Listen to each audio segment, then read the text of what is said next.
তো ভাই সাহেব আজকের ভিডিওতে আমি যেটা বলতে চলেছি সেটা শুনলে লিটারালি তোমার চোখ কপালে উঠে যাবে, সিরিয়াসলি। আর তুমি ভাবতে মজবুর হয়ে যাবে যে ক্রিকেট ফ্যানেরা বিরাট এবং রোহিতের জন্য ঠিক কতটা পাগল, তাদের জন্য ঠিক কোন পর্যায়ে অবধি ক্রিকেট ফ্যানেরা যেতে পারে এবং হয়তো এক পর্যায়ে গিয়ে তারা নিজের জীবনেরও বাজি লাগিয়ে দিতে পারে শুধুমাত্র বিরাট এবং রোহিতের জন্য। তো দেখো ভাই সাহেব, তোমরা সবাই জানো যে ইন্ডিয়া ভার্সেস সাউথ আফ্রিকার মধ্যে 3 ম্যাচের একটা ওডিআই সিরিজের আয়োজন করা হয়েছে এবং এই ওডিআই সিরিজের প্রথম ম্যাচটা হবে ঝাড়খণ্ডের রাঁচিতে। হ্যাঁ, সেই ঝাড়খণ্ডের রাঁচি যেখানে আমাদের মহেন্দ্র সিং ধোনির বাড়ি। এবার বিষয়টা হচ্ছে যে স্টেডিয়ামে খেলা হবে সেই স্টেডিয়ামের নাম হলো JSCA ইন্টারন্যাশনাল স্টেডিয়াম কমপ্লেক্স। আর এই স্টেডিয়ামের যদি সিটিং ক্যাপাসিটি দেখো, তুমি গুগল করলেও দেখতে পাবে যে এই স্টেডিয়ামের সিটিং ক্যাপাসিটি মাত্র 35,000, মাত্র 35,000-এর সিটিং ক্যাপাসিটি আছে। অর্থাৎ 35,000-এর বেশি মানুষ কিন্তু সেখানে বসে খেলা দেখতে পারবে না। কিন্তু এই বিষয়টা সম্পূর্ণ জানবার পরেও ক্রিকেট ফ্যানেরা পাগলের মতন ভিড় লাগিয়ে দেয় স্টেডিয়ামের বাইরে। হ্যাঁ, 25 তারিখ সকাল থেকে প্রায় টিকিট বুকিং শুরু হয়, টিকিটের সেল শুরু হয় এবং তুমি ভাবতেও তোমার অবাক লাগবে যে স্টেডিয়ামের লোক সংখ্যা 35,000-এর বেশি বসতে পারবে না সেখানে ঝাড়খণ্ডের রাঁচির শহরের অর্থাৎ যে স্টেডিয়ামটা রয়েছে সেই স্টেডিয়ামের পাশে দুটো রোড রয়েছে, একটা সামনের দিকে এবং একটা পেছন দিকে, এবং রোডের নাম হলো, প্রথম রোডটার নাম হলো জেপি মার্কেট রোড এবং দ্বিতীয় রোডটার নাম হলো বালাজি টেন্ট রোড।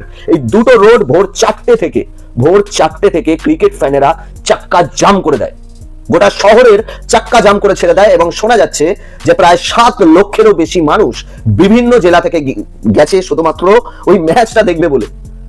আর আমি তো মনে করি যে তারা ম্যাচ দেখতে যায়নি, তারা দেখতে গেছে বিরাট এবং রোহিতকে। আর এর এতটা পপুলারিটি এই ম্যাচটার হবে এটা আমি সত্যিই কল্পনা করতে পারিনি, কারণ এটা কোনো ওয়ার্ল্ড কাপ নয়, এটা কোনো T20 ওয়ার্ল্ড কাপ নয়, এটা কোনো IPL নয়, এটা জাস্ট ফর একটা ঘরোয়া একটা ম্যাচের সিরিজ। আর সেই সিরিজ দেখবার জন্য এত ক্রিকেট ফ্যানের ভিড়, এটা সত্যিই অবাক করা বিষয়। এবার এর থেকেও অবাক করা বিষয় তোমাদেরকে বলতে চলেছি। দেখো, যখন টিকিট বুকিং শুরু হয় তখন ভোর 4টে থেকে মানুষ টিকিট বুকিং এর লাইনে দাঁড়ায় এবং সেখানে দেখা যাচ্ছে যে সমস্ত মহিলারা শহরের ঝাড়ু ঠাড়ু দেয়, বিভিন্ন শহরের বিভিন্ন নোংরা পরিষ্কারের কাজ করে, সেই সমস্ত মহিলারা টিকিট বুকিং করবার জন্য লাইনে দাঁড়িয়ে আছে ভাই সাহেব, লাইনে দাঁড়িয়ে আছে। এবং রিপোর্টাররা যখন তাদের কাছে গিয়ে জিজ্ঞাসা করছে যে আপনারা কি খেলা দেখতে এসেছেন, বলছে না আমরা খেলা দেখতে আসিনি, আমাদেরকে পাঠানো হয়েছে, 600 টাকা করে আমাদেরকে দেবে বলেছে এবং আমাদেরকে বলেছে যে আমরা লাইনে দাঁড়াতে পারছি না, আপনারা লাইনে দাঁড়ান এবং টিকিট কেটে দিন। এবং তার জন্য ক্রিকেট ফ্যানেরা তাদেরকে 600 টাকা করে দিতেও রাজি এবং প্রায় 100 জনেরও বেশি এরকম মহিলাকে লাইনে দাঁড় করানো হয়েছে। মানে একবার বিষয়টা তুমি ভেবে দেখো যে কোন লেভেলের ক্রেজ থাকলে এই জিনিসটা ঘটতে পারে। এবার বলছি যে এই ওডিআই সিরিজটার এতটা কেন হাইফাই লেভেলের ক্রেজ।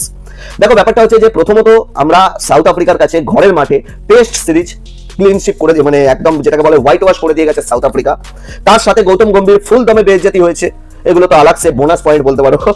তো বিষয়টা হচ্ছে যে যেহেতু আমরা সাউথ আফ্রিকার কাছে খুব বাজেভাবে ঘরের মাঠে হেরে গেছি, সেহেতু ক্রিকেট ফ্যানেরা দলে দলে খেলা দেখতে যাচ্ছে এবং ইন্ডিয়া টিমকে সাপোর্ট করতে যাচ্ছে, যাতে আমরাও সাউথ আফ্রিকাকে ঠিক একইভাবে একদম হোয়াইট ওয়াশ করতে পারি। আমরা চাইছি, মানে ক্রিকেট ফ্যানেরা চাইছে যে যাতে সাউথ আফ্রিকাকে আমরা মানে একেবারে ধুয়ে মুছে সাফ করতে পারি, যাতে বদলা নিতে পারি। জাস্ট এই কারণে দলে দলে লোক যাচ্ছে। আর দ্বিতীয় কারণটা হচ্ছে এই ম্যাচেতে দেখো, বিরাট এবং রোহিতকে কিন্তু আমরা বহুত দিনের গ্যাপে দেখতে পাচ্ছি, কারণ বিরাট এবং রোহিত দুজনেই টেস্ট এবং T20 দুটো থেকেই অবসর নিয়ে নিয়েছে।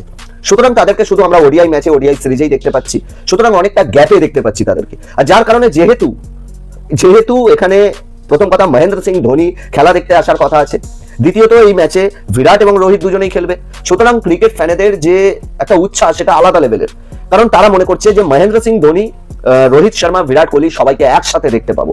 সুতরাং গোটা ঝাড়খণ্ড শহরের চাক্কা জাম করে দিয়েছে ক্রিকেট ফ্যানেরা। দলে দলে শুধুমাত্র রোহিত এবং বিরাটের জার্সি বিক্রি হচ্ছে, রোহিত 45 এবং বিরাট 18, এই দিয়ে জার্সি লাখো টাকার সেল হচ্ছে।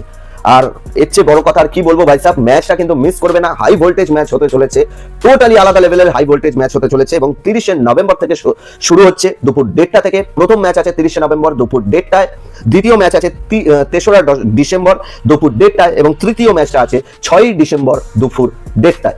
ওকে, ম্যাচ মিস করবে না, যেভাবেই হোক সাউথ আফ্রিকাকে কিন্তু হোয়াইট ওয়াশ করতেই হবে। বাকি তোমরা অবশ্যই কমেন্ট করে জানিও যে তুমি কোন ক্রিকেটারকে সবচেয়ে বেশি লাইক করো বা কোন ক্রিকেটারের ফ্যান তুমি। ওকে, চলো টাটা বাই বাই, দেখা হচ্ছে নেক্সট কোনো ভিডিওর সাথে। ভিডিও ভালো লাগলে লাইক, কমেন্ট, শেয়ার অবশ্যই করো, সাথে চ্যানেলটাকেও সাবস্ক্রাইব করে নিও।